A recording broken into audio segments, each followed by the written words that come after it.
मोदी इस समय साइप्रस में है और जैसा कि BJP IT cell as usual चला रही है कि मोदी ने वहां जाके डंका बजा दिया है, टर्की के गाल पे थप्पड़ मार दिया है, जबकि रियलिटी दोस्तों कोसों दूर है। द नराई सोसाइटी में आपका स्वागत है। मैं आपको बताता हूँ रियलिटी कि मोदी साइप्रस में जाके क्या डंका बजा रहा है। ट्विटर पे मैं सुबह से देख रहा हूँ कि कुछ पेजेस या कुछ आईटी सेल के कुछ जो अकाउंट्स हैं वो चला रहे हैं कि मोदी ने साइप्रस जाके टर्की के थप्पड़ मार दिया। क्यों? क्योंकि टर्की और साइप्रस आमने सामने हैं, बहुत पास हैं, दे आर नेबर्स। लेकिन मैं आपको रियलिटी बताता हूँ कि टर्की को बिल्कुल फ़र्क नहीं पड़ता। रियलिटी कोसों दूर है दोस्तों, क्योंकि टर्की जो है उसने ऑलमोस्ट 25% साइप्रस पे कब्जा कर रखा है। हाँ जी, साइप्रस जो है उसकी स्थिति बिल्कुल कश्मीर जैसी है। जो 25% के करीब है वो टर्किश कंट्रोल है और बाकी का जो है वो ग्रीक मॉनिटर्ड साइप्रस कंट्रोल्ड है, जहाँ पे यूरो चलता है। और जो टर्किश साइड है वहाँ पे टर्किश लीरा चलती है और टर्किश ही बोली जाती है। वहाँ की जो एडमिनिस्ट्रेशन है वो सारी टर्की कंट्रोल्ड है।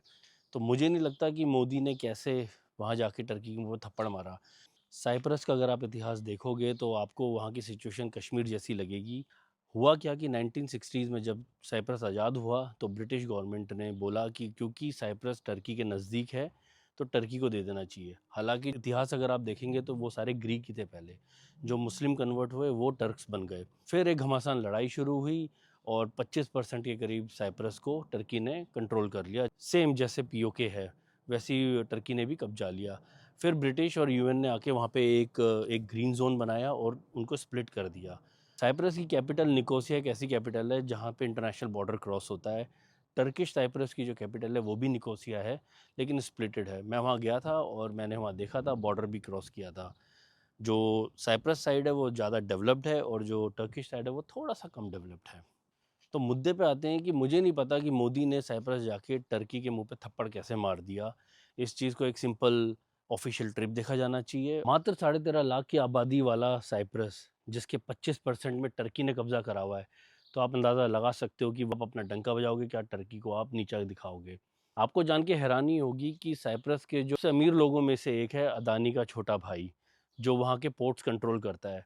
देयर इज़ अ रीज़न कि मोदी वहाँ क्यों गया है, ज़रूर कुछ ना कोई डील साइन होगी। और जब मैं साइप्रस लास्ट ईयर गया था तब मुझे वहाँ पता लगा ये बात कि यहाँ के जितने भी पोर्ट्स हैं वो सारे अदानी मैनेज करता है। आईटी सेल आपको मोदी के हर मूव में एक डंका दिखाता है, एक मास्टर स्ट्रोक दिखाता है, लेकिन रियलिटी कोसों दूर होती है। अगर आपको कोई ये फॉरवर्ड करता है और बोलता है कि मोदी ने साइप्रस में जाके टर्की के थप्पड़ मार दिया, तो ज़रूर पूछना कैसे और ऐसा क्या किया कि टर्की स्टेप बैक हो गया है।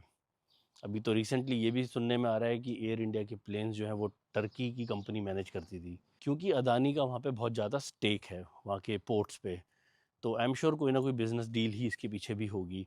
तो प्लीज़ जब भी आईटी सेल की कोई आप ऐसे पोस्ट देखें जिसमें बोला गया कि मोदी ने थप्पड़ मार दिया, डंका बजा दिया, ऐसा कुछ नहीं होता। आप प्लीज़ उसके बारे में थोड़ा-सा रिसर्च कीजिए। हमारी पूरी कोशिश रहेगी कि आपको विदेशों में होने वाले फेक डंके के बारे में बताएँ। हिंदुस्तान का जो सम्मान है वो पहले भी था, आज भी और हमेशा रहेगा। और हिंदुस्तानियों की इज़्ज़त जो है वो थी, है और रहेगी। सवाल पूछोगे तो आपको सच्चाई पता लगेगी, वरना आपको झूठ परोसा जाएगा। जय हिंद।